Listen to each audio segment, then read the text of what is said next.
Greetings, fellow gamers. I'm the Soulsborne Seeker, and today I'll be reviewing Flee the Fallen, a 2D action platformer survival horror title developed by Playhouse and released on the 1st of December 2025 for PC. Before we begin, I do need to make an important clarification. Flee the Fallen has been extensively advertised as a survival horror Metroidvania when, in fact, only one of these two genres is accurate for the game. Aside from a very primitive map overview, there are no Metroidvania elements whatsoever here. No ability-gated exploration, no optional backtracking, no interconnected world or fast traveling, or really anything that would make this even remotely close to our beloved genre. Just a linear, level-based survival horror experience that tries to emulate the Resident Evil classics while infusing some platforming into the mix. So, having said that, the question that remains is, does the game do its survival horror roots justice? Let's dive into the meat of the subject and find out. Flee the Fallen tells the story of Mark Carter, a man that finds himself in the midst of a zombie outbreak while staying in his village. Barricaded in his house and having reached the last of his food supplies, Mark decides to venture outside and into the nearby city in search of rescue, fighting for survival every step of the way. The narrative is very much derivative of the title's inspirations and doesn't really try to do anything new with the viral outbreak theme it goes for, instead playing things straightforward without any kind of unpredictable twists and turns. I will say that I kind of liked the comic panels utilized in order to progress the plot, and also found the limited animated cutscenes quite entertaining, but other than that, there was nothing here to keep my interest from a storytelling perspective. The same goes for the setting itself, which, for the most part, came off as quite bland and uninspired. While I did enjoy the art style utilized in order to flesh out the world, which sort of reminded me of 90s cartoons, I cannot say the same for the actual biomes I got to traverse, which, most often, were completely lackluster in terms of environmental detail and logistical variety. That being said, the worst aspect of the world is its actual structure, which not only lacks any meaningful amount of verticality, but in its majority is reduced to very long stretches of outdoor fields and roads as well as indoor corridors, all of which feature very limited interactable points of interest, making the process of traversal an extremely tedious chore. As a matter of fact, most of my time spent in this game was me running endlessly across dull strips of land while fighting a seemingly limitless supply of the undead, which was somewhat fun for about 15 minutes before I realized that was pretty much the vast majority of gameplay here, which would have been fine if the world was at least a little bit interesting to explore. Speaking of exploration, that aspect of the game is quite skeletal. More specifically, Flee the Fallen includes a total of 4 different collectibles, namely weapons, ammo, key items, and medkits. Weapons and ammo, which arguably take up the bulk of your inventory space, are utilized in order to take down the legions of abominations the game will throw your way, something I will expand upon in a moment. Key items, which are a staple of survival horror games, refer to a variety of objects you will have to find in order to progress further into the setting, since it is item gating that keeps you from moving forward in this genre, not ability gating, with said items being used once or a handful of times and then never needed again, thus not a Metroidvania. Examples of this include keycards that open specific doors or pliers necessary to cut chains. Finally, medkits correspond to your only way of healing, making them paramount to your survival. One thing that stood out in relation to investigating the world was the incorporation of puzzles and mini-games, though in very limited number, such as the need to figure out codes in order to open certain doors or the ability to lockpick a couple of them. Exploring the setting is made slightly easier via the use of a map overview, which is quite primitive but does an okay job of letting you know where you are. That being said, it doesn't offer any quality of life features, including the possibility to mark points of interest automatically or let you mark them manually, and worst of all, it breaks about halfway through the story, forcing you to investigate the world from memory after that point. Granted, it's not like the map of each stage is huge, but some of them are a bit labyrinthine, so it can get slightly frustrating to find your way around at times. Now, as much as I found the game's world a bit boring, I cannot say the same for its platforming, which I found infuriating instead, for a variety of reasons. First and foremost, animations here are quite janky and choppy, which is never a good omen for dealing with acrobatic segments. On top of that, air control is a bit iffy, which, when paired with the insta-death pits you'll have to deal with, as well as the at times buggy ledge grab and far apart save points, can make going through these gauntlets an exercise in frustration. The most egregious example of these issues grouping together actually actually comes around the halfway mark, when you have to move through an extensive cavern complex full of platforming challenges. Here, setting aside the aforementioned problems, I also had to deal with rocks falling from the ceiling, which had no telegraphed animations and mostly dropped when I was too close to avoid them. As if that wasn't enough, these rocks actually pushed you down when hitting you, which led to the terrifying realization that if I was to get hit mid-jump across two platforms, I would fall to my death and have to start the whole mountain all over again. So what did I opt to do? Just sit on every platform and wait to take a hit to the face before moving forward, since burning through my medkits was preferable to dealing with this thing from the top. Last but not least, the jungle area made it nearly impossible to tell where the ground stopped and the pitfall started, which is never a pleasurable situation when insta-death is on the table. Combat-wise, Flee the Fallen was somewhat serviceable, though very much generic and at times problematic. The game gives you access to a good number of weapons, both of the melee and ranged variety, which I thought was great, though you were only allowed to carry one melee weapon at any given moment, which was an odd choice considering the massive inventory at your disposal. Attacking with ranged weapons requires of you to stand still and take aim, which is appropriate for a horror experience as it forces you to think tactically about positioning while in constant danger of being surrounded. Guns can also stun enemies, which then allows you to perform a powerful finisher. Melee weapons cost stamina to use, similar to a Souls game, but become increasingly powerful the more you progress, to the point where I only used my ranged weapons at bosses and rarely did so for the rest of the monsters, since taking them down in close quarters was much more cost effective and allowed me to save ammo. The problem with melee arms is that you cannot attack while jumping, which often led to me getting hit in situations where that could have been avoided and felt kind of cheap.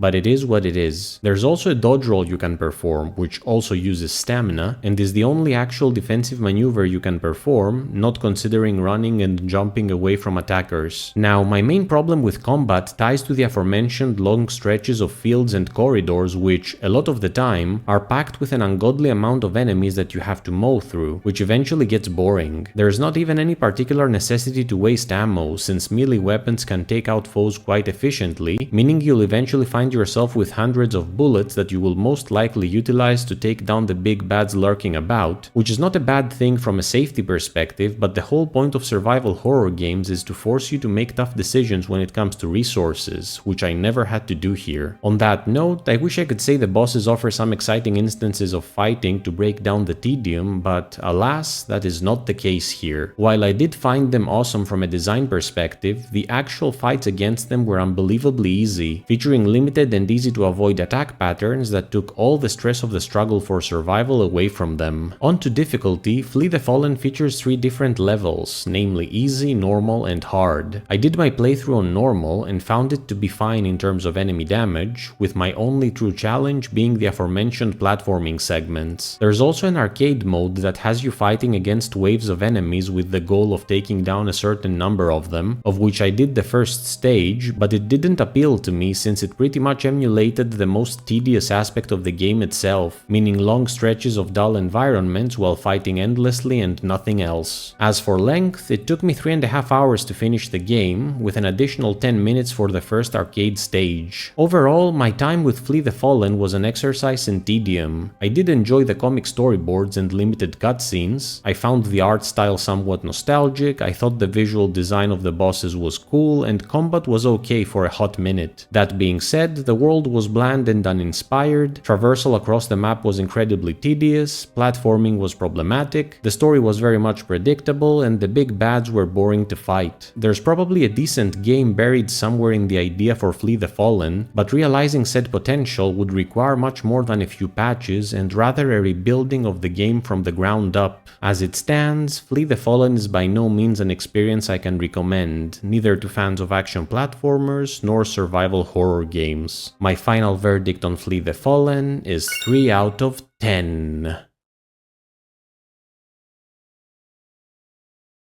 What did you think about Flee the Fallen? Have you played it yet? Do you agree with the points I mentioned, or do you see things differently? Let me know in the comments below, and please subscribe if you enjoyed this video. As always, thank you so much for watching. Until next time, Soulsborne Seeker out.